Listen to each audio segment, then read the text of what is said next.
उम्र जैसे जैसे बढ़ती है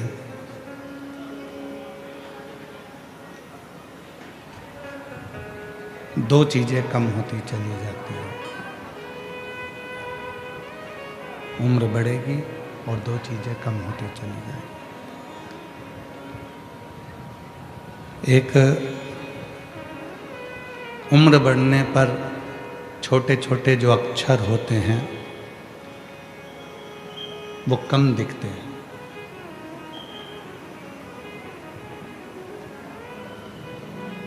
जितने छोटे अक्षर होंगे उम्र बढ़ेगी और वो छोटे अक्षर कम दिखेंगे, वो कम दिखते हैं।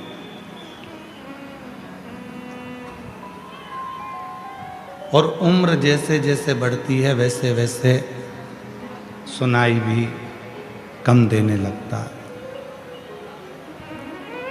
थोड़ा कम सुनने में आता है।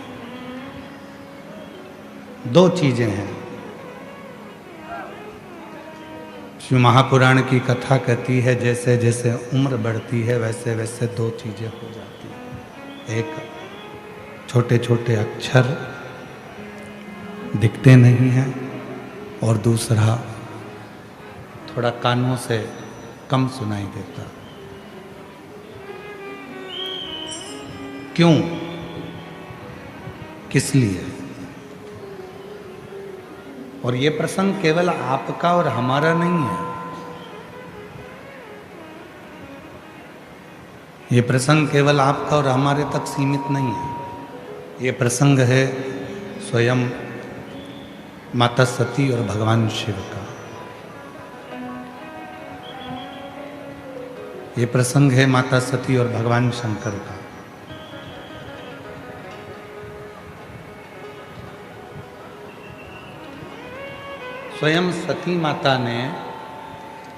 स्वयं माता सती ने भी भगवान शिव जी से ये प्रश्न किया। अवस्था बढ़ने पर एक नेत्र रूपी इंद्री और एक श्रवण रूपी इंद्री, ये दोनों कमजोर हो जाती है। इधर का थोड़ा सा, दो इंद्रियां कमजोर हो गई।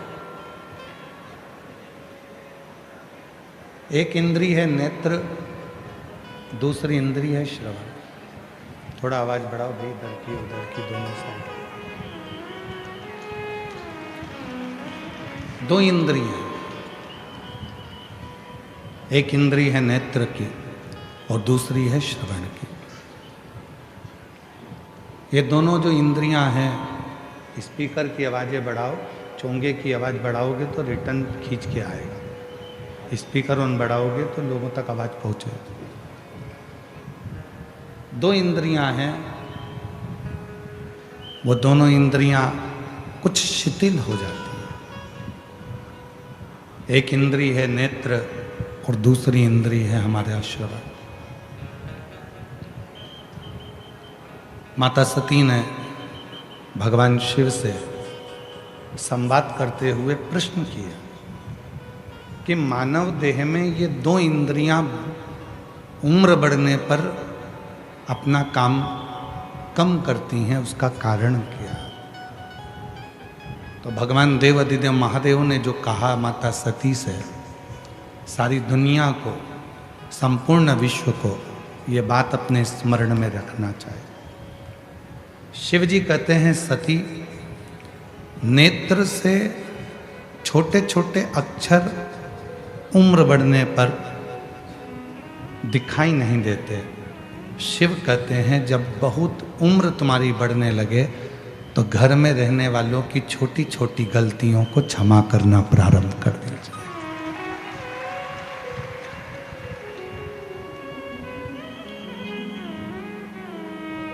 छोटी छोटी बातों को ध्यान ना दो, छोटी छोटी बातों का स्मरण ना करो, छोटी छोटी बातों का जरा मनन चिंतन ना करो।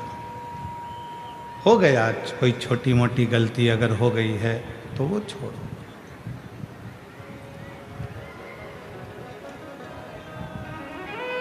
छोटी मोटी गलतियां माफ करते चलो। और दूसरे नंबर पर बाबा देव अधिदेव महादेव कहते हैं, श्रवण रूपी इंद्री। जब अब उम्र बढ़ती जाए, उधर का भाई साउंड बढ़ाओ, पीछे का पंडालों के डोम के बाहर का साउंड। दूसरे नंबर पर है श्रवण रूपी इंद्री। और श्रवण रूपी इंद्री का वर्णन करते हुए स्वयं देवाधिदेव महादेव कहते हैं, सती जब व्यक्ति की उम्र बढ़ती जाती है तो एक श्रवण रूपी जो इंद्री है वो भी थोड़ी कम सुनती है। अर्थात शिव जी कहते हैं कि व्यर्थ की बातों को ना सुनते हुए उस परमात्मा का स्मरण करो जिसने तुमको जन्म दिया, जिसने तुम्हें भेजा।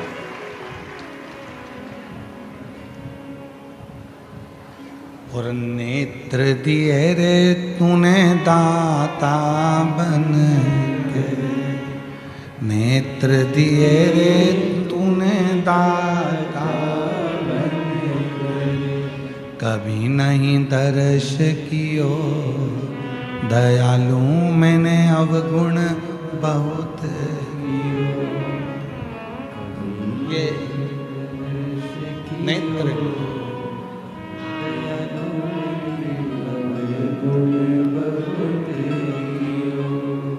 किस लिए दिए इन नेत्रों को? कि तुम संसार सागर में जाकर यदि भगवान का नाम नहीं ले सको, तुम संसार सागर में जाकर यदि परमात्मा का भजन नहीं कर सको, तुम संसार सागर में जाकर यदि मंदिर देवालय शिवालय भी ना पहुंच सको, तो कोई शिव भक्त एक लोटा पानी लेकर शिव मंदिर की ओर जा रहा हो तो उसके मुख का मात्र दर्शन कर लो तो भी तुम्हें तीर्थ का फल प्राप्त हो।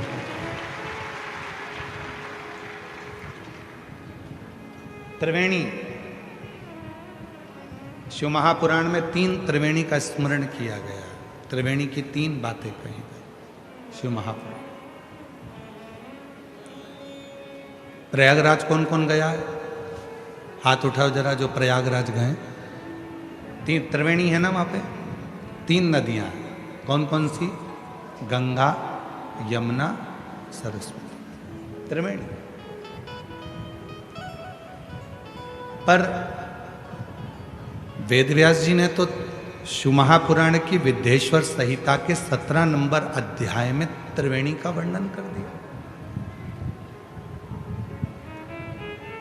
जब आप गीता प्रेस गोरखपुर की शिव महापुराण लेकर आओ और उस शिव महापुराण का विद्येश्वर संहिता का 17वां नंबर का अध्याय पढ़ो तो आपको त्रिवेणी का दर्शन करा रहे हैं वेदव्यास। कौन सी त्रिवेणी दिखा रहे हैं वेदव्यास जी? त्रिवेणी का दर्शन करा रहे हैं। तो कहा जो प्रयाग ना जा पाए, जो मायापुरी, कांचीपुरी, अवंतिकापुरी, काशीपुरी, जगन्नाथपुरी, जो अन्य पुरियों में भी ना पहुंच पाए, अगर वो इस त्रिवेणी का संगम करे तो उसको हजारों हजारों तीर्थों के फल प्राप्त हो जाते हैं। वो कौन सी त्रिवेणी है? तो कहा वो त्रिवेणी है, पहले नंबर पर है रुद्राक्ष, दूसरे नंबर पर है भस्म और तीसरे नंबर पर है मुख से भगवान का नाम, श्री शिवाय नमस्तु।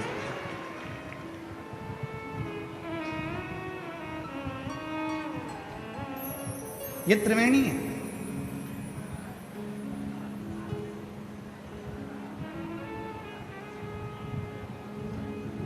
गले में रुद्राक्ष पड़ा है, मस्तक पर त्रिपुंड लगा है, त्रिपुंड भी नहीं लगा तो थोड़ा सा भस्म लगी है, शिव पे चढ़ी हुई भस्म तुमने धारण करी है, भस्म रखी है।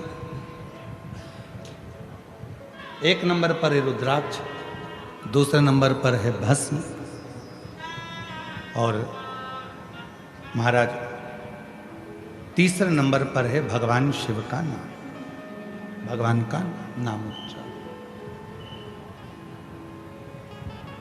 भगवान का मंत्र उच्चारण। ये वो त्रिवेणी है, ये वो त्रिवेणी है जिस त्रिवेणी का संगम व्यक्ति को 1000 गुना पुण्य फल प्रतिदिन का प्रदान करता रहता है। हमारे संचित जीवन के पाप जितने हैं वो सारे पाप अपने आप समाप्त होते चले जाते हैं त्रिवेणी के संगम से। ये त्रिवेणी संगम।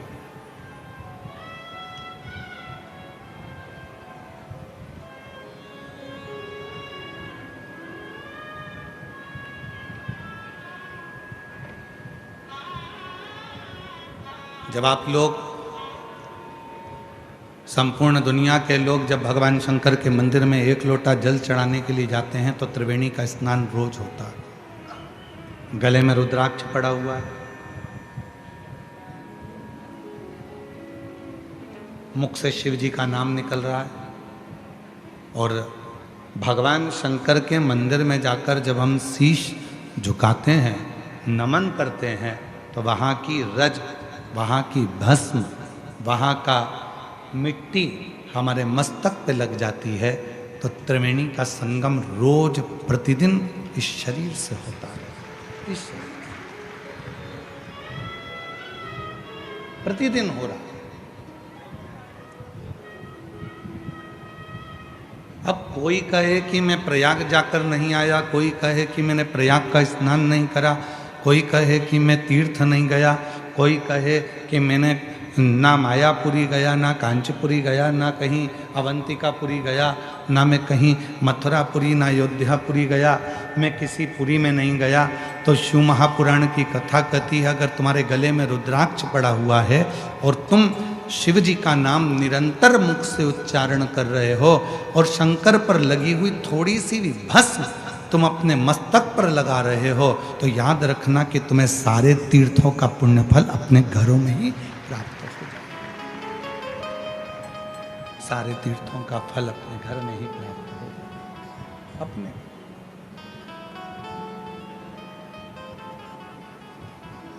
ऐसे दयालु नाथ से रिश्ता बनाइए,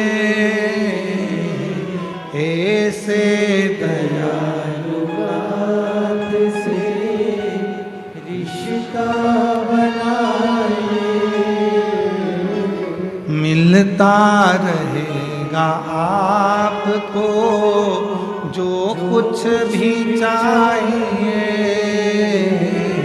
मिलता रहेगा आपको जो कुछ भी चाहिए। ऐसा करिश्मा होगा जो हुआ कभी नहीं, ऐसा करिश्मा होगा जो हुआ कभी नहीं। मांगा है भोलेनाथ से वरदान एक ही, मांगा है भोलेनाथ से वरदान। तेरी कृपा बनी रहे जब तक है जिंदगी, तेरी दया बनी रहे जब तक है जिंदगी। मांगा है भोलेनाथ से वरदान एक ही,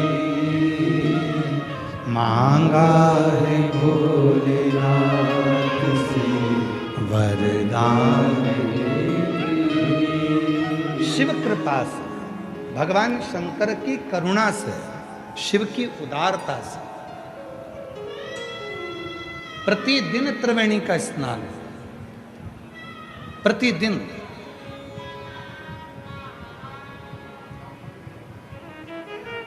बस अपने गले में एक रुद्राक्ष को धारण कर कर रखिए,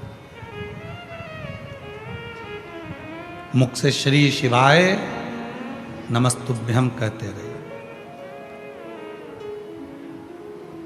भगवान शंकर के नाम का उच्चारण करते रहिए, स्मरण करते रहिए।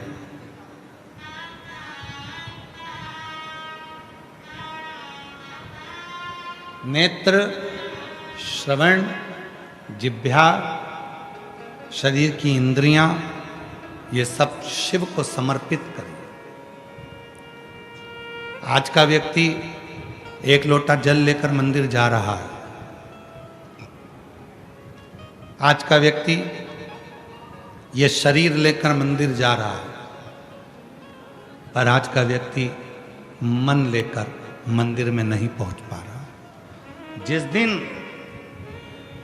एक लोटे जल के साथ में और ये शरीर के साथ में तुम्हारा दिल, तुम्हारा मन शंकर के शिवलिंग में लगना प्रारंभ हो जाए, समझ लेना तुम्हारा सारा दुख शिव को स्वीकार हो गया। शंकर भगवान ने स्वीकार कर, तुम्हारा जीवन का सारा दुख, सारी तकलीफ, सारा कष्ट शिव ने स्वीकार कर लिया।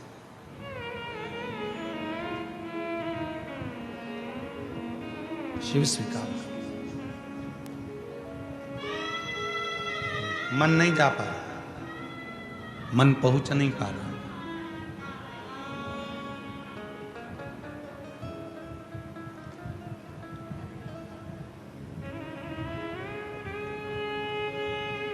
कल जब हम यहां से जा रहे थे तो हम देख रहे थे कि बहुत धूप, गर्मी, और उस धूप और गर्मी में भी लोग भगवान शंकर का गुणानुवाद श्रवण कर रहे हैं। उन्हें धूप लग रही है तो भी वो शिव की भक्ति में डूबे हुए हैं, शंकर की भक्ति में।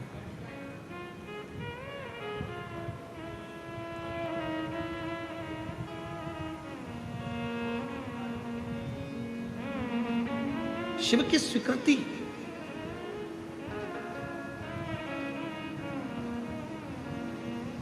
पूरा जीवन अपन ने केवल एक ही काम करा, इस शरीर को शमशान के लिए तैयार किया। संसार के जितने लोग हैं सब एक ही काम कर रहे हैं, इस शरीर को शमशान के लिए तैयार कर रहे हैं। बादाम खाई, आवाज नहीं आ रही है?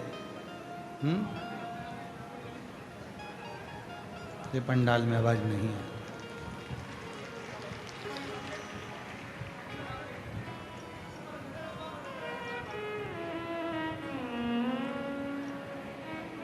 पूरी जिंदगी अपन ने एक ही काम करा कि शरीर को शमशान के लिए तैयार किया। बादाम खाई, आत्मा के लिए नहीं, शरीर के लिए।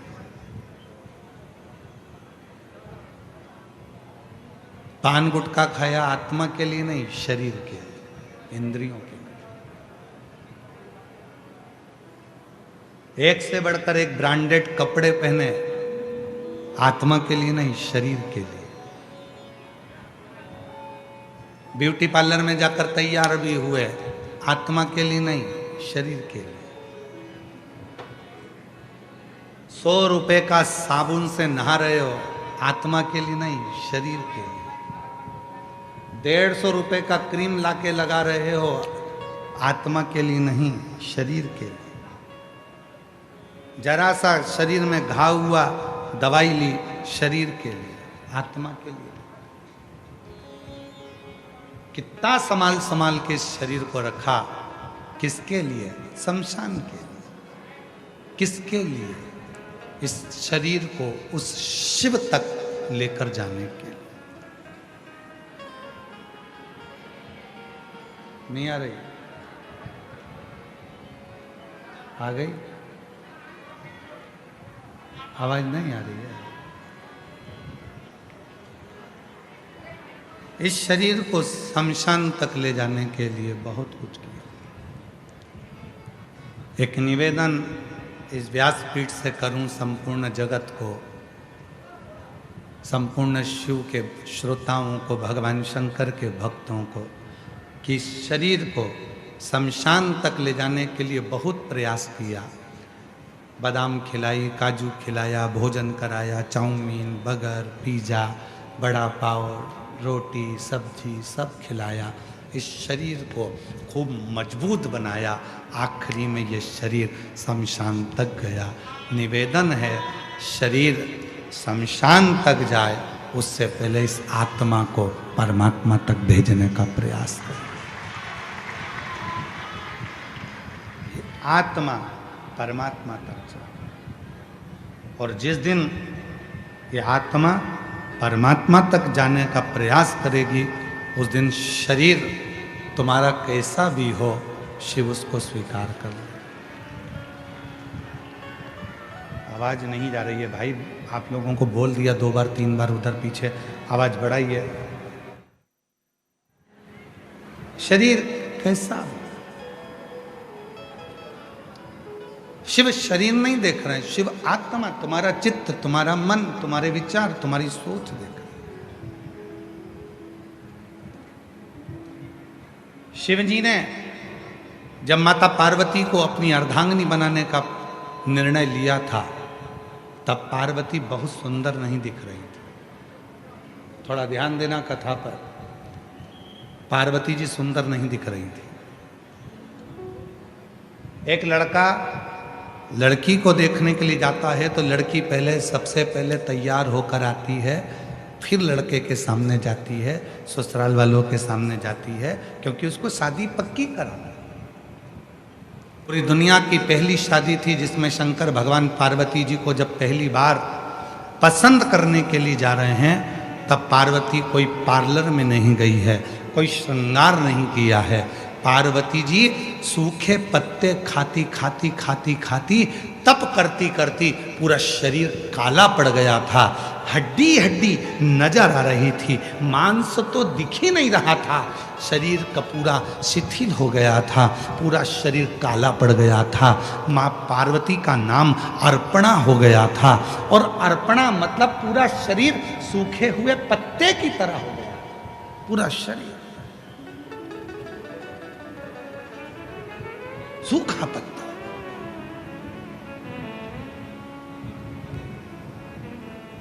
अब भगवान शिव अगर पार्वती जी से विवाह करना चाह रहे हैं तो पार्वती को तो सुंदर होना चाहिए था, पार्वती को तो सुंदर स्वरूप धारण करना था, पार्वती को तो अच्छा दिखना था।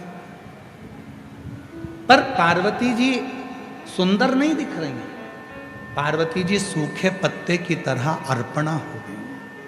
अर्पण, और यही शिव है। शंकर भगवान तुम्हारी सुंदरता नहीं देखते, शंकर भगवान तुम्हारा स्वरूप नहीं देखते, शंकर भगवान तुम्हारा कपड़ा नहीं देखते, शंकर भगवान तुम्हारे आभूषण नहीं देखते। शंकर भगवान तो जैसे पार्वती बेहोश होकर सूखे पत्ते की तरह अर्पणा होकर पार्वती जी जमीन पर पड़ी थी, बेहोशी में पड़ी थी, और उस समय पर शंकर भगवान ने पार्वती को पसंद किया। बस शिव तुमको सुंदरता ना देखते हुए, तुम्हारी वस्त्र आभूषण ना देखते हुए, जिस दिन तुम मन से शंकर के चरणों में जाकर पड़ जाते हो, उस दिन शिव तुमको स्वीकार कर लेते हैं। तुम्हारी सुंदरता से, तुम्हारे वस्त्र से, तुम्हारे आभूषण से नहीं, तुम्हारे वस्त्रों से नहीं, तुम्हारे आभूषण से नहीं, शिव स्वीकार करते हैं।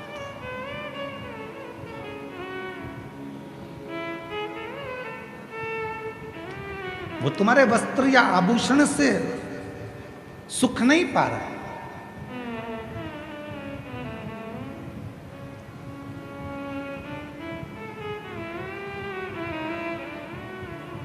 शिव ने स्वीकार करा, भगवान शंकर ने स्वीकार करा तुम्हारा हृदय, तुम्हारा चित्त, तुम्हारा मन।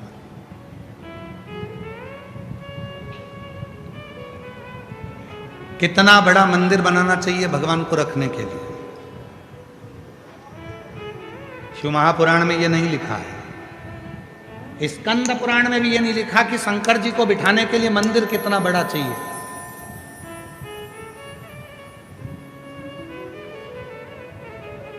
घर में कितना बड़ा मंदिर बनाना चाहिए, यह भी शिव पुराण में नहीं लिखा। शिव जी को बिठाने के लिए मंदिर कितना बड़ा होना चाहिए, यह शिव पुराण में नहीं लिखा। पर इतना जरूर लिखा है, शिव को बिठाने के लिए मंदिर भले कैसा भी हो, पर शिव को बिठाने के लिए मन बहुत बड़ा बनाना। मन बना, हम आप मन छोटा करते जा रहे हैं, अपना दिल छोटा करते जा रहे हैं, हृदय छोटा करते जा रहे हैं।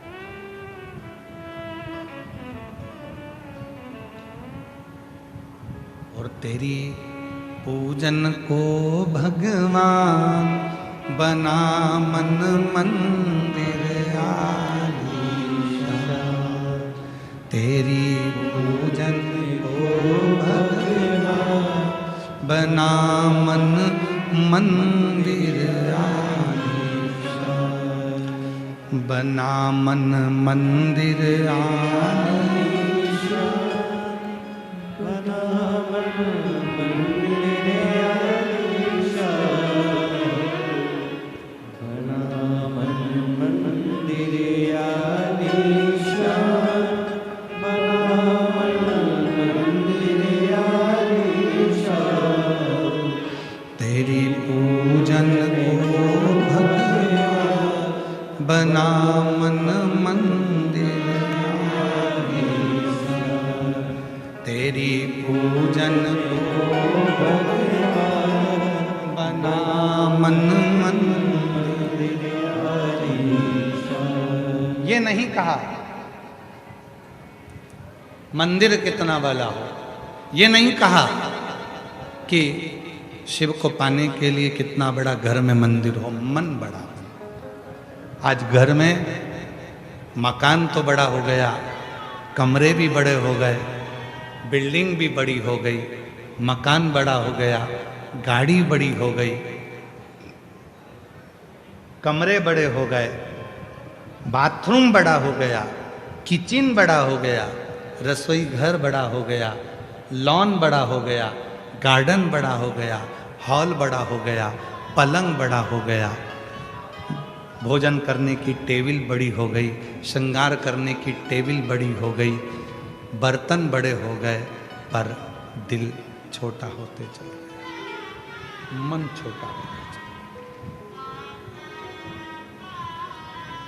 क्यों गुरुजी? आप कैसे कह सकते हो कि मन छोटा हो गया? अंदाजा लगा कर देखो। तुम्हारे कमरे में जेठानी देवरानी के बच्चे आकर बैठ जाएं, ननंद के बच्चे आकर बैठ जाएं, रिश्तेदार आकर बैठ जाएं, तो घर की बहुओं का मुंह भगोने जैसा हो जाता है। हमारे कमरे में बैठे रहते 24 घंटे, इनके पास कोई काम नहीं है, दूसरी जगह बैठे, बाहर जाके बैठे, सोफे पे बैठे, मेरे कमरे में बैठे रहेंगे। मन छोटा हो गया। पहले मन बड़ा था, कोई भी आए कहीं पर भी बैठे, पूरा घर सबका है, सबका बंगला है, सबका कमरा है, बड़े प्रेम से। मन छोटा हो गया, मन छोटा।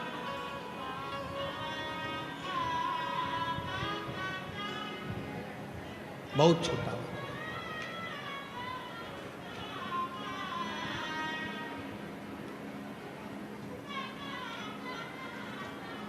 एक निवेदन हम करना चाहेंगे, यहाँ पर जो लोग अंदर पानी बांट रहे हैं उनसे हमारा निवेदन है, आप लोगों से करबद्ध निवेदन करें, जो अंदर बैठे हैं उनको पंखों की हवा लग रही है, पर जो धूप में बैठे हैं आपके पानी की ज़रूरत उनको है।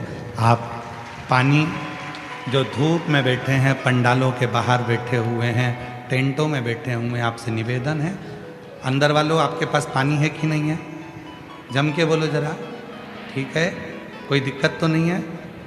अगर आपके पास में है, ज़्यादा भी भर लोगे तो घर जाते जाते फेंकोगे, इसलिए बाहर धूप में बहुत लोग बैठे हुए हैं, जो अंदर पानी दे रहे हैं उनसे निवेदन है, जो छाता लगा लगा कर बैठे हैं, छोटे छोटे बच्चे उनके पास में हैं, उनकी बॉटल उन भरो, उनको पानी दो, अंदर के लिए छोड़ दो।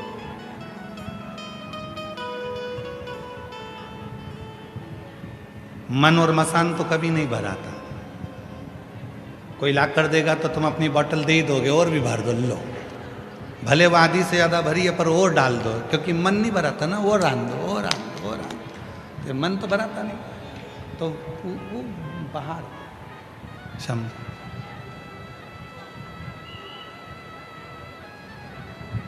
शिव कथा करे, भगवान शंकर का चरित्र कह रहा है, मन छोटा होता गया, मकान बड़ा होता गया, घर बढ़ता गया, गाड़ी भी बड़ी हो गई, पर मन छोटा हो गया। घर का एक सदस्य अगर कहीं जा रहा है और दूसरे सदस्य ने कह दिया कि मुझे भी वहां तक छोड़ देना, तो मन में आएगा हम जाएंगे तभी आना है इनको साथ में, बाद में चली जाना, बाद में पहुंच जाना, पर हमारे साथ ही पीछे लगना है ना, मतलब मन छोटा हो जाए, मन छोटा, मन बड़ा। और शिव महापुराण की कथा कर रही अपने मन को बहुत बड़ा बना, बहुत।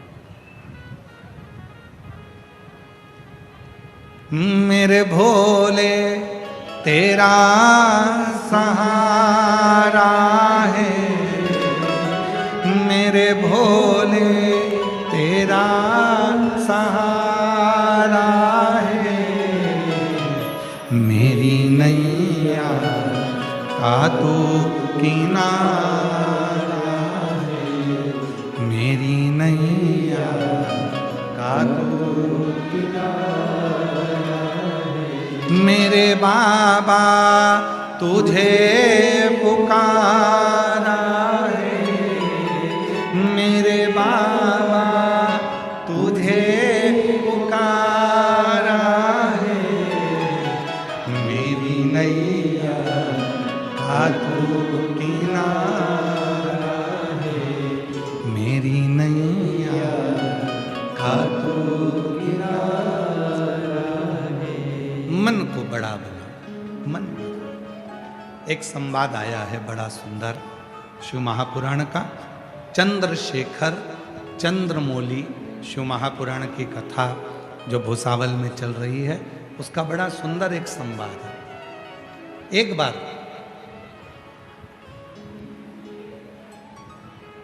मां आद्य शक्ति, मां दुर्गा, मां भवानी, मां पार्वती जी शिव जी के साथ में 12 ज्योतिर्लिंग का भ्रमण करने चले। भगवान ओघड़दानी के साथ में, भगवान शंकर के साथ।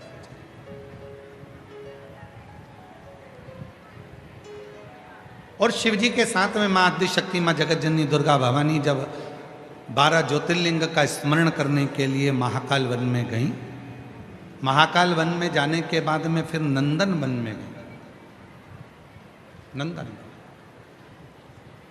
और भ्रमण करते करते करते करते जब माता पार्वती जी नंदन वन में पहुंची, काशी में पहुंची, और काशी में पहुंचने के बाद में माँ आद्य शक्ति दुर्गा भवानी माँ गंगा के तट पर बैठी, और बैठने के बाद में कुछ देर बाद माँ आद्य शक्ति माँ पार्वती का ध्यान चंद्रमा की ओर गया, चंद्र की ओर।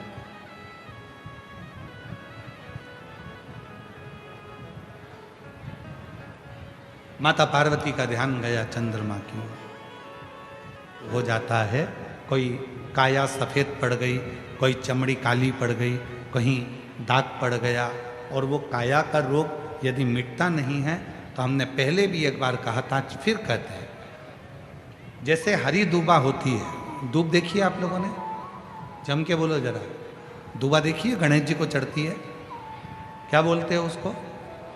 दूब, दुर्बा। तो जो दुर्वा होती है, जैसे बगीचे में दुर्वा लगी होती है, वैसे ही बगीचे में दुर्वा के साथ में जब दुर्वा लगती है तो उसी के साथ एक सफ़ेद कलर की दुर्वा भी होती है, एक सफ़ेद दुर्वा भी होती है।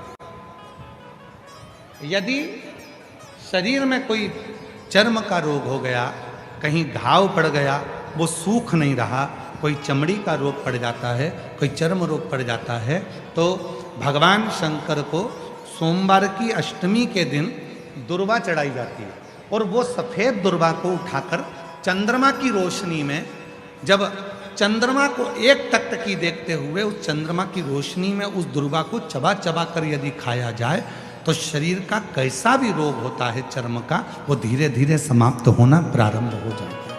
वो चमड़ी का रोग धीरे धीरे धीरे धीरे समाप्त हो जाता है, चर्म रोग समाप्त। पार्वती जी का ध्यान चंद्रमा की ओर, और माँ जगत जननी अम्बा जगदम्बा जगत धात्री माँ दुर्गा पावर पार्वती मैया चंद्रमा को देख रहे, चंद्रमा को देखते देखते थोड़ी देर बाद चंद्रमा छुप रहा है, फिर सामने आ रहा है, फिर छुप रहा है, फिर सामने आ रहा है। अब तो भगवान देवादित्य तो महादेव को हंसी आ गई और भगवान शिव ठाका लगाकर हंस दिए। ध्यान नहीं गया, पार्वती जी को लगा भगवान भोलेनाथ तो केवल मुस्कुरा रहे हैं, ना जाने क्यों हंसने बैठे।